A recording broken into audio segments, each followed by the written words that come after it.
స్థానిక ఇన్స్పెక్టర్స్ అదేవిధంగా మా ఎగ్జిక్యూటివ్ ఇన్స్పెక్టర్ అందరికీ కూడా పేరు పేరున ధన్యవాదాలు. సో మనము జాతీయ రోడ్డు భద్రతా మాసోత్సవాల్లో భాగంగా ఈరోజు ఈ ప్రోగ్రామ్ని కండక్ట్ చేయడం జరుగుతుంది. అందరూ కూడా అన్నట్టు నార్మల్గా ఏదో ఫోటో తీసి పెట్టడం కాకుండా ఈసారి ఏదైనా ప్రోగ్రామ్ చేస్తే గట్టిగా మీకు కూడా లైక్ మనసులోకి వెళ్ళేలాగా చేయాలని ఆలోచించుండే. సో దానికి ఇంత ఆర్గనైజ్ చేసినందుకు వీళ్ళందరికీ కూడా స్పెషల్ థ్యాంక్స్. సో నాకు ఎప్పుడు కూడా లైక్ ఆటో సోదరులను చూసినప్పుడు చిన్నప్పుడు నేనంటే సెకండ్ థర్డ్ క్లాస్ ఉన్నప్పుడు నాకు ఆటో డ్రైవర్ కావాలని బాగుండేది. ఎందుకు అంటే లైక్ ఆటో ఇంత డెకరేషన్ చేసేదంటే వాడు జిగేల్ లైట్లు పెట్టేది. అసలు దాంట్లో పాటలు ఆ డెక్ సిస్టమ్ పెడితే ఏ సినిమా థియేటర్ కూడా పనికిరాదు, అటువంటి డెక్ సిస్టమ్ ఉండేది. సో అన్నీ చూసినప్పుడు నాకు చిన్నప్పుడు ఆటో డ్రైవర్ కావాలని చాలా ఉండేది. దాని తర్వాత కూడా మేము స్కూల్కి కూడా నేను పుట్టింది పెరిగింది చదివినంత కూడా వరంగల్లో కూడా నేను స్కూల్కి కూడా లైక్ 5th 6th క్లాస్ వరకు కూడా నేను ఆటోలోనే వెళ్ళేది. మాకు ఆ ఆటో అంకుల్ నాకు ఇప్పటికి గుర్తు, రమేష్ అని పేరు. అతను మా ఫ్యామిలీలో ఒక భాగం లాగానే ఉండేది అప్పుడు చిన్నప్పుడు.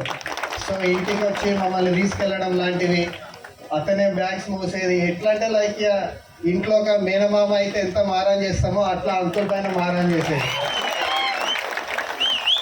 సండే వచ్చిందంటే అంకుల్ని బతకనియకపోయేది. ఎటన్నా సినిమా కన్నా తీసుకుపోవాలి, లేకపోతే ఏదైనా పార్క్ కన్నా తీసుకుపోవాలి. మా అమ్మ నాన్నలు కూడా ఆ అంకుల్ మీద వదిలేసేది. సో నాకు ఇప్పటికి గుర్తు, మేము చిన్నప్పుడు ఇందిరా సినిమా అయితే మా ఆటో అంకుల్ తోటే చూసాం. సో అట్లా నాకు ఆటో ఇప్పటికి కూడా మేము టచ్లో ఉన్నాము. సో అందుకే నాకు అనిపిస్తుంది like we were very close అని.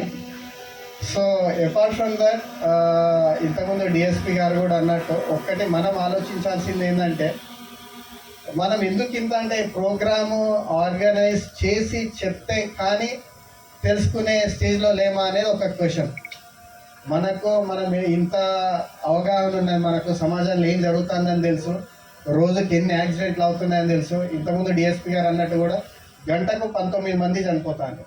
మనం ఏదో క్యాన్సర్, ఎయిడ్స్ లేకపోతే న్యాచురల్ డిజాస్టర్స్ వల్ల చనిపోతారు అనుకుంటారు, కానీ అన్నిటికంటే కూడా ఎక్కువ చనిపోవడం జరిగేది రోడ్ యాక్సిడెంట్స్ వల్లనే. ఇవన్నీ తెలిసినాక కూడా మనలో ఒక చిన్న నిర్లక్ష్యం, అది మీరు కావచ్చు నేను కావచ్చు. నేను కూడా ఎప్పుడైనా వరంగల్ వెళ్ళినప్పుడు ఏమైనా 2 వీలర్ మీరు వెళ్ళాలంటే ఇప్పుడు పోలీస్ డిపార్ట్మెంట్లో ఉన్నాయి కాబట్టి ఖచ్చితంగా హెల్మెట్ పెట్టుకుంటాను.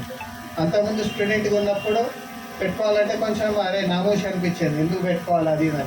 నాకు అప్పుడు ఆ సీరియస్నెస్ తెలియలేదు.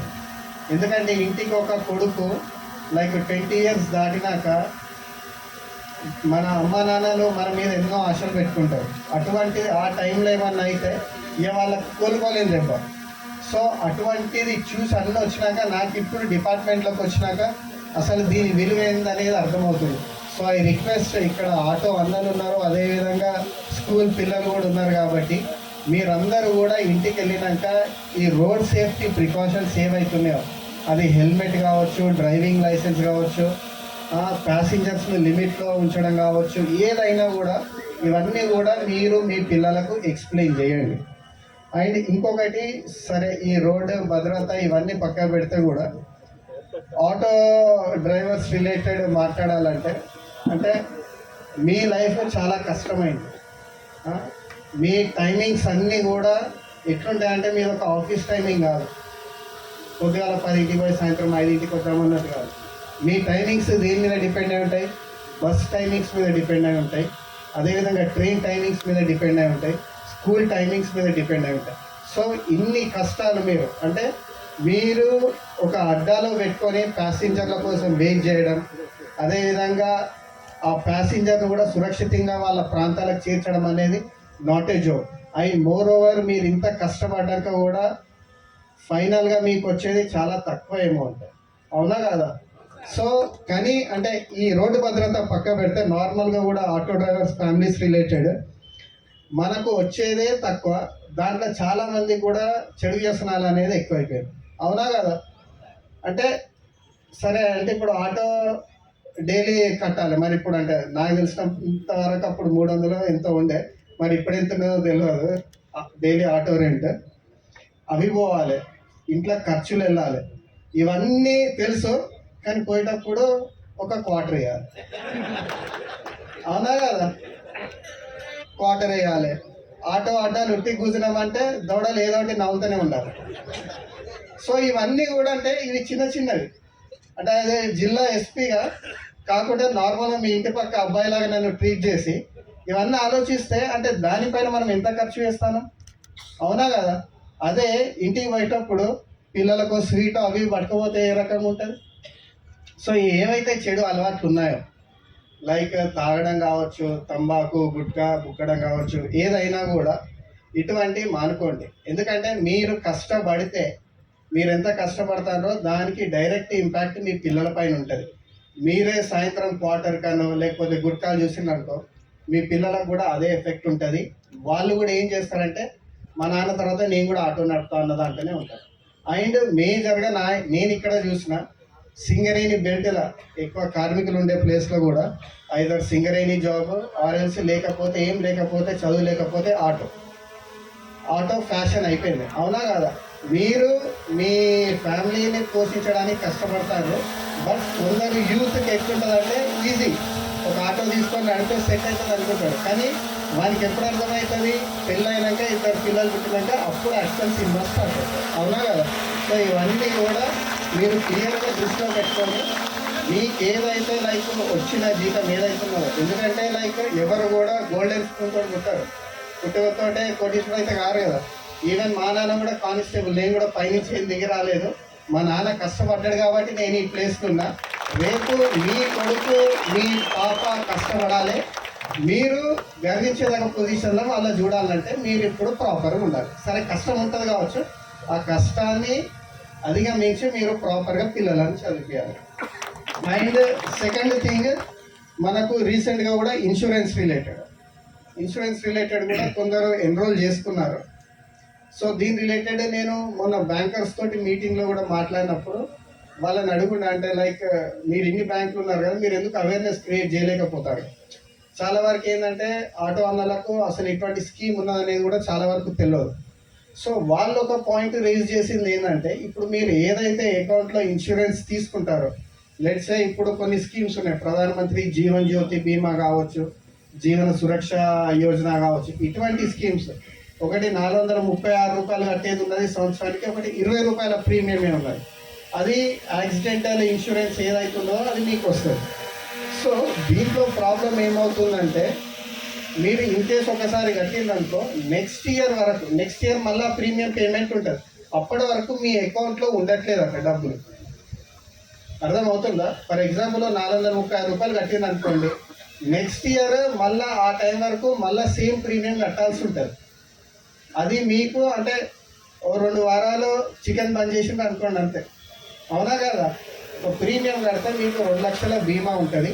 మీరు ప్రతి సంవత్సరం ఇదొకటి ఆనవాయితీగా పెట్టుకొని మీ అకౌంట్లో డబ్బులు ఉన్నాయో లేదో చూసి కట్టే బాధ్యత మీది. ఎందుకంటే మీ కుటుంబం మొత్తం మీ మీద ఆధారపడి ఉన్నది కాబట్టి 430 రూపాయలైనా 20 రూపాయలైనా కూడా పెద్ద మ్యాటర్ కాదు. కాబట్టి అకౌంట్లలో మినిమం బ్యాలెన్స్ అనేది మెయింటైన్ చేయండి. అండ్ మోర్ ఓవర్ మేము సబ్ డివిజన్ ఆఫీసర్స్ కూడా చెప్పుండే, ఓన్లీ కొత్తగూడెం సబ్ డివిజనే కాకుండా మనకు మనుగూరు, ఇల్లందు ఇక్కడి నుంచి వచ్చిన ఆటో వాళ్ళందరికీ కూడా ఇటువంటి బీమా అనేది ఒకటి క్రియేట్ చేస్తుందంటే వాళ్ళకు కూడా అష్యూర్డ్ ఉంటారు, అదొకటి. సెకండ్ థింగ్, యాక్సిడెంట్స్ రిలేటెడ్ కూడా మనకు మ్యాక్సిమమ్ 2 వీలర్స్ అవుతా ఉంటాయి. అదేవిధంగా ఆటోలలో కూడా అవ్వడానికి రీజన్ ఏంటంటే ఎక్స్ట్రా ప్యాసింజర్స్ని పెట్టడం. డిఎస్పీ గారు కూడా అన్నట్టు లైక్ నలుగురు వచ్చింది అనుకోండి, వాళ్ళ ఫ్యామిలీ 6 మెంబర్స్ ఉన్నారు అనుకో, వాళ్ళే ఎక్కి అన్న ఏం కాదు అంటారు. సో వాళ్ళు అంటారు కరెక్టే, వాళ్ళు అంటారని మనం ఎక్కించినాం అనుకో, ఇన్ కేస్ ఏమైనా యాక్సిడెంట్ అయిందనుకో బర్డెన్ అంతా మీ మీదనే పడుతుంది. నువ్వు తెలిసి కూడా ఎందుకు ఎక్కించుకున్నావు అనే క్వశ్చన్ నీ మీదనే వస్తుంది, నీ మీదనే కేసు రిజిస్టర్ అవుతుంది. సో అటువంటివి కాకుండా చూడండి. అండ్ ముఖ్యంగా స్కూల్ చిల్డ్రన్ రిలేటెడ్ ఎవరైతే ఆటో నడుపుతూ ఉంటారో, బేసికల్గా కూడా టెండెన్సీ ఎట్లుంటుందంటే చిన్న అది పెడతారు ఐరన్ది, అది పెట్టి దానికి బ్యాగులు బయట వేస్తూ ఉంటారు, అవునా కదా? 4 బ్యాగులు వేసేసరికి అది బయట నుంచి వచ్చే బండికి 2 వీలర్కు ప్రాబ్లమే, మీకు కూడా ఓవర్ టర్న్ అయ్యే ఛాన్సెస్ ఉంటాయి. కాబట్టి స్కూల్ పిల్లలతోటి ఇంకా జాగ్రత్తగా ఉండండి. సరే పెద్దవాళ్ళన్నా కూడా వాళ్ళది వాళ్ళు చూసుకోగలుగుతారు. స్కూల్ పిల్లలతోటి, చిన్న పిల్లలతోటి తల్లిదండ్రులు మీ భరోసా మీద పంపించినప్పుడు దాన్ని నిలబెట్టుకునే బాధ్యత మీది. అండ్ ఇంకొకటి థర్డ్, అంటే నేను అబ్జర్వ్ చేసింది ఆటో రిలేటెడ్ యాక్సిడెంట్స్ నైట్ టైంలో కూడా ఎక్కువ అవుతూ ఉంటాయి. దానికి ఛాన్సెస్, మీకు ముందు బండికి ముందు 3 లైట్లు ఉంటాయి, అవునా? ఎన్ని ఉంటాయి? 2 ఉంటాయి. ఆ 2 ఉంటాయి, అవి 2 పనిచేయి. నేనైతే పని చేయగానైతే నేను ఎప్పుడు చూడలేదు, కొత్త ఆటోలకు ఉంటాయి కావచ్చు, కానీ మధ్యలో ఒకటే ఉంటుంది గుండ్రంగ లైట్, అదే పనిచేస్తుంది, అవునా? సో దూరం నుంచి నేను చూసింది అనుకో, నేను ఏమనుకుంటా, అదేదో 2 వీలర్ అనుకుంటా. మధ్యలో ఒకటే లైట్ ఉండేసరికి నాకు 2 వీలర్ అనిపిస్తుంది. సో వచ్చేటప్పుడు నేను 2 వీలర్ అన్న కాన్సెప్ట్లో నేను పక్కకెళ్ళి తట్టు కొడతా, ఈ ఎడ్జ్లో మీ ఆటోని కొడతా. అర్థమవుతుందా? సో అటువంటి మీకు 2 లైట్లు పనిచేసేటట్టు చూడండి. ఇన్ కేస్ అది కాకపోతే అట్లీస్ట్ రేడియం స్టిక్కరింగ్ అయినా ముందు వెనక వేసుకునే బాధ్యత మీది. మ్యాక్సిమం యాక్సిడెంట్లు అదే రకంగా అవుతాయి. ఆటో ఒక్కటే కాదు, ఇటువంటి యాక్సిడెంట్స్ ఓన్లీ సింగిల్ లైట్ వేసుకొని వచ్చే యాక్సిడెంట్లు మనకు ట్రాక్టర్లలో కూడా అవుతున్నాయి. మేము మ్యాక్సిమం మాకు తోచినంత ఈ రేడియం స్టిక్కర్లు అవి వేయిస్తున్నాం. మీరు కూడా బాధ్యతగా తీసుకొని వేయించే బాధ్యత మీది. సో ఇప్పటి వరకు చెప్పింది ఏంటిది, ఒకటి ఇన్సూరెన్స్ రిలేటెడ్, ఒకటి ప్యాసింజర్స్ రిలేటెడ్, అదేవిధంగా ఏదైతే మీరు మీ జీవన శైలి ఏదైతుందో అది కొంచెం మార్చుకొని చెడు వ్యసనాలు పక్కన పెట్టి ప్రాపర్గా ఉండి రేపు మీ పిల్లలు కూడా మంచి భవిష్యత్తు తీసుకొచ్చే బాధ్యత మీది. అండ్ ఇంకొకటి, యాజ్ ఏ జిల్లా ఎస్పీగా ఇప్పుడు ఏదైతే ఈ నెంబరింగ్ సిస్టమ్ ఉందో, చాలా వరకు ఇప్పుడు ఆటో అన్నలు కూడా చెప్పుండే, లైక్ బయట నుంచి ఎవరు వచ్చినా కూడా ఐడెంటిఫై చేయవచ్చు. అదేవిధంగా ఏదన్నా ఇష్యూస్, క్రైమ్స్ అయినా కూడా మీ మీద అలిగేషన్స్ రాకుండా ఈజీగా ట్రేస్ అవ్వడానికి కూడా స్కోప్ ఉంటుంది. సో ఐ రిక్వెస్ట్ అందరూ కూడా ఈ స్టిక్కర్స్ అనేది పేస్ట్ చేసుకొని అది మెయింటైన్ చేసేటట్టు చూడండి, ఓకే? అండ్ ఇంకొకటి, మీరు ఆటోలు ఎవరికన్నా రెంట్ బేసిస్లో ఇచ్చేటప్పుడైనా, లేకపోతే మీరు ఎవరికైనా ఇచ్చేటప్పుడైనా, నార్మల్గానైనా ఇచ్చేటప్పుడు వాళ్ళకు లైసెన్స్ ఉందా లేదా, వాళ్ళు అసలు మేజర్లా కాదా అనేది ఒక్కసారి మీరు ఆలోచించండి. అర్థమవుతుందా? సో అదొక్కటి ఆలోచించి చెయ్యండి. అండ్ ఇంకొకటి, డిఎస్పి గారు కూడా అన్నట్టు, నేను కూడా ఆల్మోస్ట్ సరే ఎస్పీగా నాకు 1 సంవత్సరం అయింది కావచ్చు, కానీ నేను ఏఎస్పీగా ఇదే జిల్లాలో తిరిగినా కాబట్టి ఆటో రిలేటెడ్ అయితే నేనైతే ఎప్పుడు కూడా కేసెస్ చూడలేదు. అండ్ ఇన్ఫ్యాక్ట్ ఏమైనా ఇష్యూస్ అయినా కూడా వాళ్ళంతటా వాళ్ళే వచ్చి గోల్డ్ అయినా డబ్బులైనా ఇచ్చిన దాఖలాలే ఉన్నాయి, కానీ ఆటో వాళ్ళ మీదనైతే కేసులు అయితే ఎప్పుడు చూడలేదు. అంత మంచి పేరు మన కొత్తగూడెం జిల్లా ఆటో సోదరులకు ఉన్నది కాబట్టి దాన్ని నిలబెట్టుకుందాం. అంతేకాకుండా మీకు మా డిపార్ట్మెంట్ నుంచి ఏ సహాయ సహకారాలు కావాలన్నా కూడా సరే, ఇది ఒక్కటి కాదు, ఇది ఒక్క ప్రోగ్రామ్ తోటి అయిపోలేదు. ఇన్ కేసు పిల్లల చదువు రిలేటెడ్ అయినా నా వంతు ఏమైనా చేయగలిగితే నేను డెఫినెట్లీ కాలేజ్ వాళ్ళతో మాట్లాడడం కావచ్చు, ఆరెల్స్ ఏమైనా మోటివేషన్ మాట్లాడితే మీ బాబో పాపో మారుతారు అది ఇది అనుకుంటే definitely I'm ready with you. So ఫైనల్గా ఈ ప్రోగ్రామ్ని ఇంత బాగా ఆర్గనైజ్ చేసిన కొత్తగూడెం డిఎస్పీ గారికి, ట్రాఫిక్ ఎస్ఐ గారికి పేరు పేరున ధన్యవాదాలు తెలియజేసుకుంటూ సెలవు తీసుకుంటాను. Thank you.